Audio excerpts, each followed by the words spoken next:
It began with a silence that felt too heavy to ignore. In the heart of winter, beneath skies that hung low and gray, the postman's footsteps echoed hollow down the lane of Withering Hollow, a place forgotten by most, yet never fully asleep.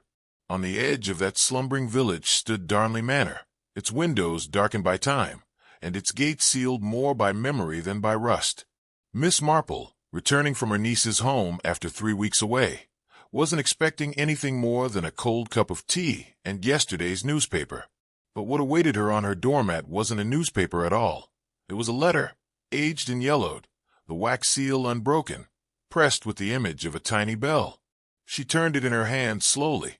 The paper smelled faintly of wood smoke and lavender, scents that didn't belong to her house.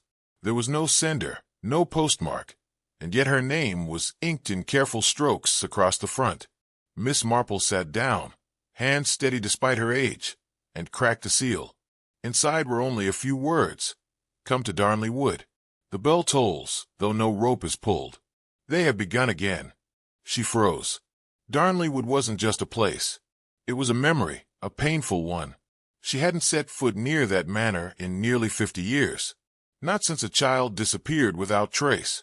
Not since the chapel bell had rung during a snowstorm, though no one had entered or left. Not since the whispers began. And now someone, or something, had remembered. She folded the letter, her fingers lingering on the seal, and stared out the window. The bare branches outside tapped against the glass with strange insistence, like knuckles on a coffin lid. The wind moaned softly through the chimney, and far in the distance, just for a moment, she thought she heard a bell. But no rope had been pulled. The road to Darnley Manor had not changed, but the trees that bordered it now leaned inward, as if trying to hide what lay beyond. Miss Marple arrived just past dusk, the hired carriage slowing as the house came into view, tall, gaunt, and gray, with ivy-like veins crawling up its stone bones. The driver, a quiet man from the market town, did not wait to be paid. He tipped his cap, glanced once at the darkening woods, and turned the horse sharply back toward the road. It was the kind of place even silence avoided. A woman stood at the entrance before Miss Marple could knock. Thin, angular, her coat buttoned too tightly at the throat. "Miss Marple, I presume," she said. "Clara Darnley. We weren't sure you'd come." "I often go where I shouldn't," Miss Marple replied softly, brushing snowflakes from her shawl. "That is where the truth tends to hide." The air inside the manor was colder than the outside. The entryway was grand once, now choked with drapes, old paintings turned to the wall, and chandeliers dressed in dust. The hallways were dim, tapestries swallowing footsteps, and the light came only from wall sconces that flickered as if doubting their own glow. A heavy silence hung over everything, but it wasn't emptiness. It was restraint, like the whole house was holding its breath. Clara led her to the drawing room. Only one thing moved there, a grandfather clock that ticked a half-beat too slow, as though caught in a dream. "There are others staying here," Clara said, pouring tea that neither of them drank. "It's not a hotel, not exactly. A kind of retreat for those who remember, or want to forget." Miss Marple raised an eyebrow. "And do you remember? Or forget?" Clara hesitated. "I was here when Nathaniel vanished. My son. You might remember it from the papers." Miss Marple nodded gently. She remembered well. A child gone without a sound. A chapel bell that rang once, and then never again. "What about the bell tower?" she asked. Clara's face changed subtly, but the silence screamed. "Sealed," she whispered. 40 years ago. After the last time it rang. No one goes up there. There's no rope. Nothing that can ring it." "And yet," Miss Marple said, her eyes glinting just slightly, "it rings." Clara didn't reply, but from somewhere in the manor, above them, or beneath, the faintest tremor of metal whispered through the air. Not loud, not clear, just enough to make the tea ripple in its cup. A bell, rung by no one. Behind Darnley Manor stretched a forgotten garden, once formal, now devoured by time. Box hedges sagged with mildew. Stone paths lay cracked and moss-choked, and the flower beds yielded nothing but thorny stems and brittle ivy. But at the far end, tucked between two ancient yew trees, lay a garden cross, four paths forming a perfect compass, with a sundial at its heart, shadowless in the winter mist. Miss Marple wandered there after supper, drawn by something more instinctual than intention. The cold pinched her fingers, but she didn't turn back. She wasn't alone. Beneath a bare-limbed elm, a boy sat cross-legged on the frost-hardened ground, scribbling furiously in a sketchbook with fingers blue from cold. He was no older than 10, perhaps younger. His coat was too thin, his shoes muddy and worn, but his attention was focused entirely on the page. Miss Marple approached slowly. "You'll catch your death out here," she said gently. He didn't look up, just turned the page, and began another sketch. She glanced over his shoulder. Dozens of bells, each drawn in black ink, always the same. Tall chapel bells, heavy and cracked, split down the middle like something broken that still tried to sing. He turned his head, just a little, and spoke. "They told me not to draw it, but I hear it. I see it." "And who are you, dear?" "Andrew Marsh," he replied flatly. "They brought me here because I don't talk. But I do, just not the way they want." Miss Marple sat beside him on the damp bench, ignoring the cold that crept through her wool skirt. "You hear the bell too, don't you?" He nodded, this time meeting her eyes. They were pale gray, too old for his face. "Where from?" He raised a shaking finger and pointed across the dead garden toward the chapel wall, where a high hedge had collapsed inward, exposing blackened bricks and rotted mortar. "There," he whispered. That night, long after the manor had fallen into uneasy sleep, Miss Marple returned to the chapel garden. She carried a lantern, its circle of light trembling on the overgrown path. At the place Andrew had pointed to, she knelt. The soil was disturbed, not recently, but not ancient either. Half buried beneath old leaves and a tangle of roots, her fingers closed around a cold object. She pulled gently. It was a small handbell, broken cleanly in two, wrapped in faded tartan cloth. A child's scarf. Miss Marple stood slowly, staring at the ruined bell in her hand, the scarf unraveling like a memory. Far in the distance, deep inside the manor, the clock struck once, though the hour was not right. And then, as the wind picked up through the hedges, she thought she heard it again, the faint echo of a bell, ringing without a rope. The chapel loomed behind the manor like a secret too heavy to carry, its stone spire crooked with age, its arched windows thick with grime, stained glass long faded to shadows. It had been locked for decades, Clara said, boarded shut after the disappearance of Nathaniel. Yet Miss Marple, lantern in hand, felt its presence breathing through the garden like something waiting to be known. The door was bolted from within, and no key remained. But the side wall, near where the bell had been buried, held a narrow window with broken lattice, just enough for a hand to reach through. The next morning, Miss Marple didn't ask Clara for permission.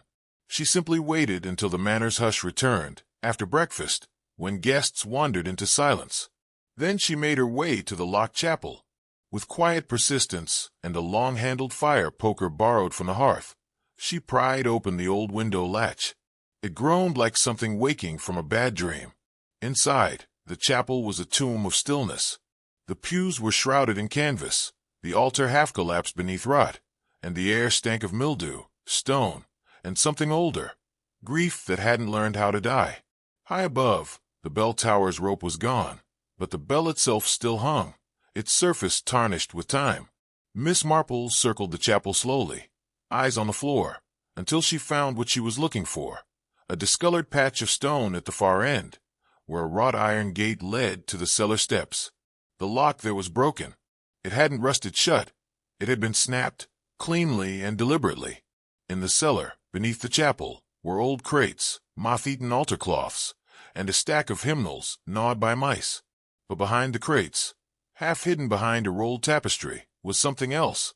A wooden chest with brass corners and initials long worn away.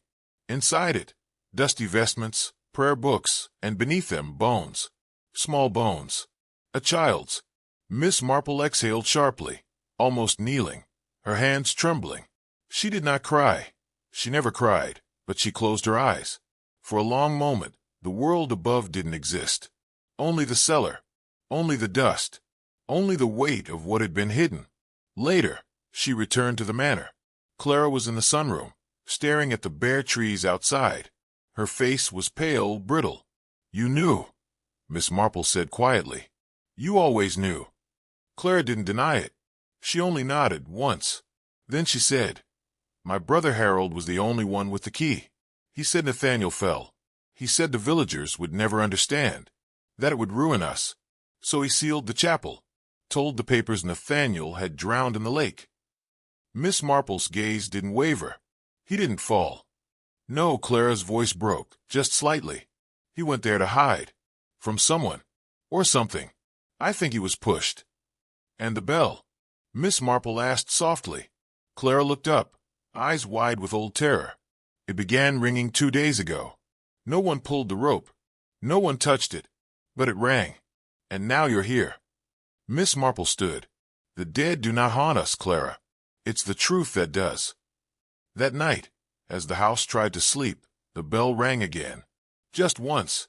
But the sound echoed far too long.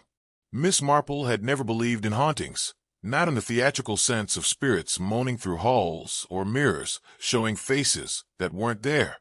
But she believed in memory, and memory had teeth. That night, she was given the south wing's last room, a faded guest suite overlooking the chapel roof and the eastern garden, where the yew trees bent like old men at confession. From the start, something was wrong. The temperature dropped unnaturally as she entered. The fireplace, stone cold though it had been set for hours. Her watch stopped ticking as the hour struck midnight. And then came the 13th chime, not from the chapel bell, but from the long-disused grandfather clock outside her door. It struck once, twice, all the way to 13. Each tolled duller than the last, as if the hour had slipped through time and returned malformed. She stepped into the hallway. The other doors were closed. No light, no sound, just the stillness of a house holding its breath. And then, just as she reached for her lantern, came the voice. Faint, trembling, distant but close. It said only, "He never left." Miss Marple didn't flinch. Instead, she followed, not blindly, but with intent, down the corridor, past the oil portraits of long-dead Darnleys, their eyes darkened by candle soot. The sound led her toward the narrow servant's stair that hadn't been walked in decades. At its base was a door, locked, but the key was already in the handle. Inside was a room without time, wallpaper peeled in strips like shedding skin, and the bed was still made, as if waiting for a boy who would never return. On the nightstand lay a small wooden box, and within it, a child's tooth, a marble, and a folded drawing of the chapel, surrounded by black scribbles. Beneath the floorboards, Miss Marple found the truth that silence had failed to bury: a child's scarf, a crumbled note, and the missing bell clapper wrapped in muslin, blood-stained at the tip. She didn't scream. But when she returned to the drawing room at dawn, Evelyn Harker was already there, shaking, her eyes hollow. "He spoke to me," Evelyn whispered. "Last night, I heard his voice. He said. I waited. No one came." Miss Marple poured tea with steady hands, though the room itself felt lopsided. Children don't vanish. They are made invisible by those who fear them. Reverend Talbot entered then, pale and ashen. "The chapel door is open," he said, "and the bell is tolling." The guests gathered as one, standing by the frost-laced windows, watching as the chapel bell swayed with no hand to guide it. And it rang once, twice, then fell silent. Time had spoken, and it had remembered. The frost hadn't lifted by morning, and the silence over Darnley Manor was no longer peaceful. It was weighted, as though the land itself had heard the bell toll and was now holding its breath. Miss Marple stood beneath the chapel's arch, eyes on the cracked stone beneath her feet.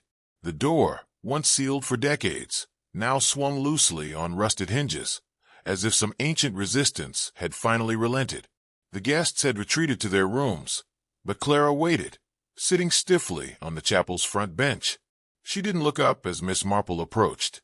"I went in last night," Clara said, her voice hoarse, "after the bell rang. I knew you would, eventually.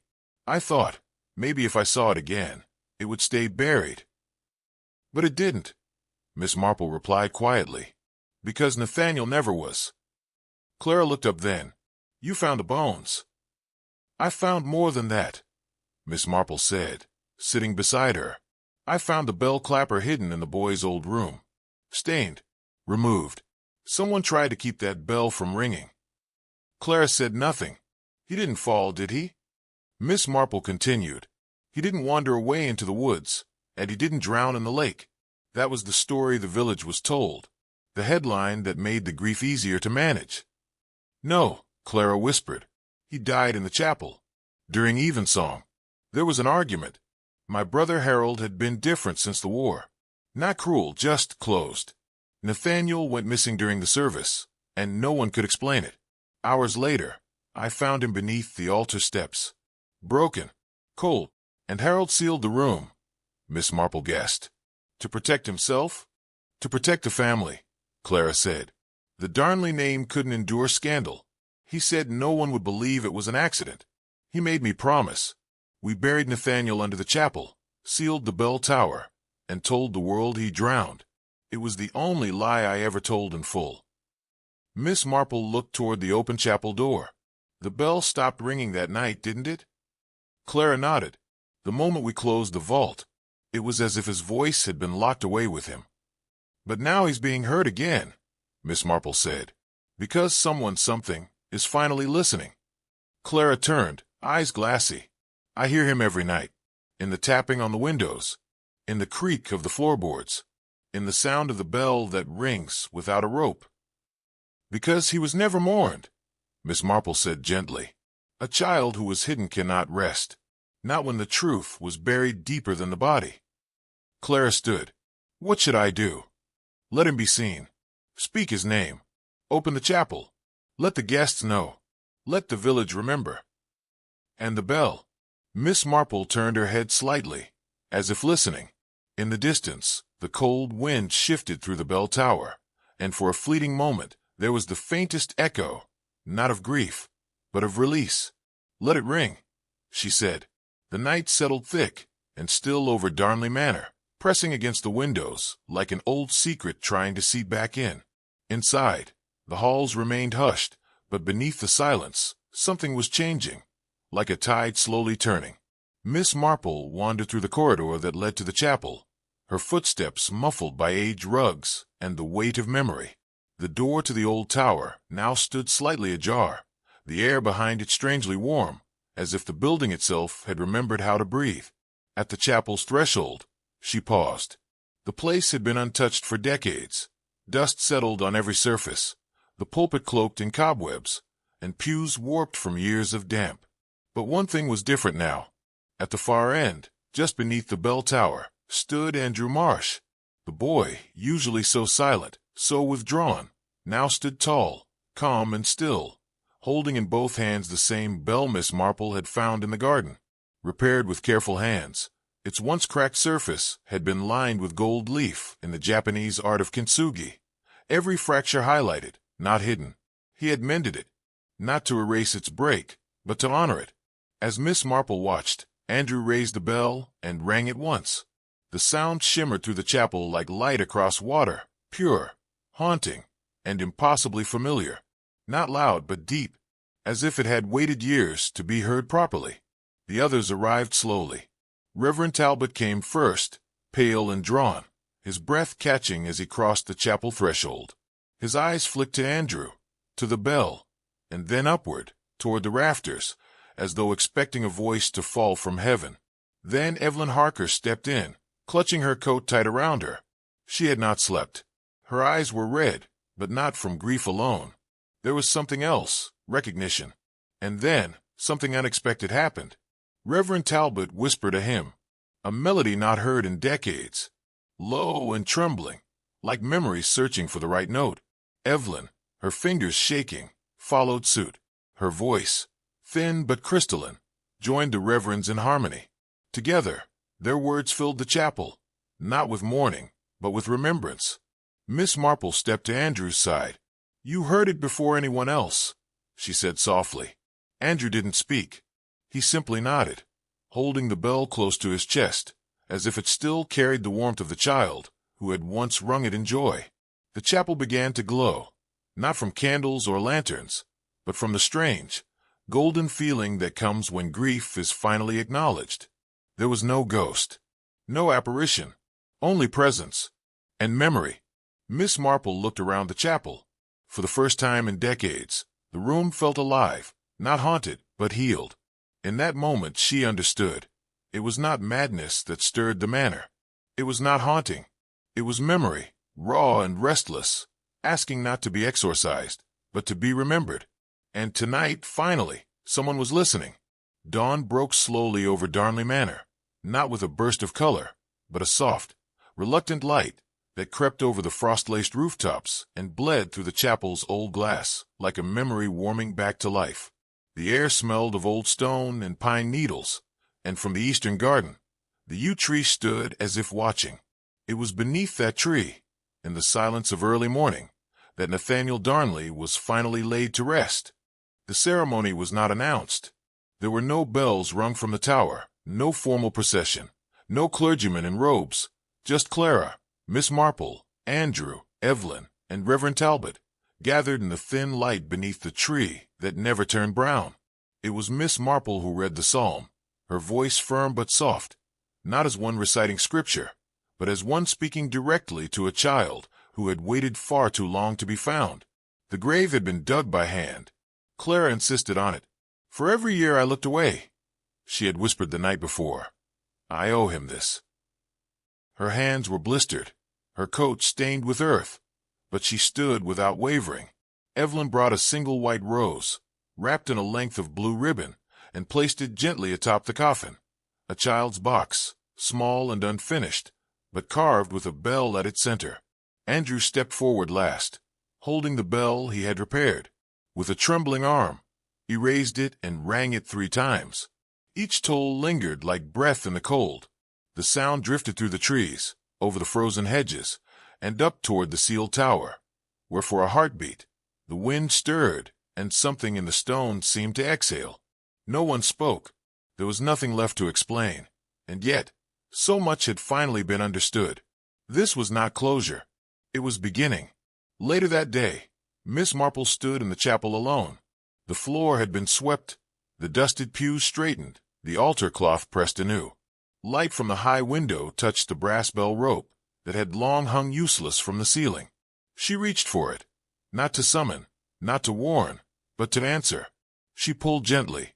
1 toll, then another, and another. 9 in total, 1 for each year Nathaniel had been hidden. The sound carried beyond the manor, across the fields, and into the village where old women turned toward the wind and children paused mid-play. It was a sound that hadn't been heard in Darnley since the war. But it wasn't a bell of mourning anymore. It was remembrance, and it rang not for the dead, but for the truth. Clara left the manor that afternoon, her bags packed, her back straight, but her hands still stained with earth. She stood with Miss Marple at the gate, eyes on the chapel tower. "He forgave us," she said softly. Miss Marple didn't look away from the woods. "No," she replied, "but he let you remember. Which is harder?" And with that, Clara walked down the path and out of sight. Behind them, in the eastern garden, the yew tree remained untouched, and at its roots, the silence that had once screamed now simply rested. Winter crept into the bones of Darnley Manor like it had always belonged, quiet, relentless, and cold. The air was sharp with the scent of frost, and the halls, though warmed by fire, still echoed with something that couldn't be named. The chapel remained locked now, not out of fear, but reverence. Its secrets had been laid bare, its silence given voice. But some voices, Miss Marple knew, do not disappear just because the truth has finally been spoken. Some linger, softer now, but never truly gone. Andrew Marsh had taken to sitting in the drawing room, where the firelight flickered across his face and cast long shadows over his sketchbook. He no longer drew the broken bell. That image had vanished from the pages. Instead, he filled the remaining leaves with quiet things. A chapel window opened wide, a tree full of birds in the dead of winter, a boy standing in a garden where no flowers bloomed yet the earth felt alive. It was Clara who noticed first. In each sketch, the chapel stood in light, never darkness. On a particularly still afternoon, Miss Marple sat beside him as he turned the final page. "This one's different," she murmured. Andrew nodded, and for the first time in days, he met her eyes. There, on that last page, was the bell, not broken, not tolling, but still, suspended in the air above the chapel, with golden light pouring through it. Beneath it stood a small figure, arms raised, not in fear, but greeting. "You heard it too, didn't you?" she asked. Andrew didn't answer, but he didn't need to. The truth had been drawn more clearly than it could ever be said. He closed the sketchbook with gentle hands, as if sealing away a story that had finally reached its end. He stood, tucked it under his arm, and walked out to the garden without a word. Evelyn Harker watched him from a parlor window. "He won't draw it again," she whispered. "It's finished." Miss Marple turned back toward the fire. "Some bells ring to summon," she said, almost to herself. "Some to mourn, but some ring only to be heard." That evening, a thin snow fell over Darnley, soft and slow. It blanketed the garden path, the chapel roof, and the yew tree under which Nathaniel slept. The world looked clean, almost untouched, and from her window, Miss Marple watched Andrew leave the sketchbook on the chapel steps before walking away, without turning back. A gift, perhaps, or a final offering. Inside, she poured her tea and folded her hands. Some stories do not end with a revelation, nor even with peace. Some end with silence, heard at last. Evening fell gently over St. Mary Mead, the kind of quiet dusk that painted the sky in muted lavender and made the world seem briefly paused, suspended in breath. Inside her cottage, Miss Marple sat by the window, her familiar chair pulled close to the glass as she stirred her tea with the slow grace of routine. The fire cracked softly behind her, and outside, the church clock chimed 6, a sound so ordinary that it would have gone unnoticed, except tonight. It reminded her of Darnley. Not the manor, not the guests, not even Clara Darnley herself, but the boy whose name had once been whispered only in shame. Nathaniel, a name once carved in secret beneath the nursery window. A bell once broken and buried, now rung and remembered. She thought of the letter that had arrived with no date, the seal pressed with a tiny bell, the weight of memory it had carried in just a few words. They have begun again. She had gone expecting a haunting. What she found was grief, raw, buried, and still breathing. A child hidden not by strangers, but by those who claimed to love him. A chapel that sang without hymns, and silence that did not protect, but only prolonged the pain. She thought of Clara, strong, brittle Clara, who had lived so long with her back to the truth that facing it had nearly broken her. Of Evelyn, whose harp no longer played only in minor keys. Of Reverend Talbot, who could finally sleep without hearing a child's cry in the middle of the night.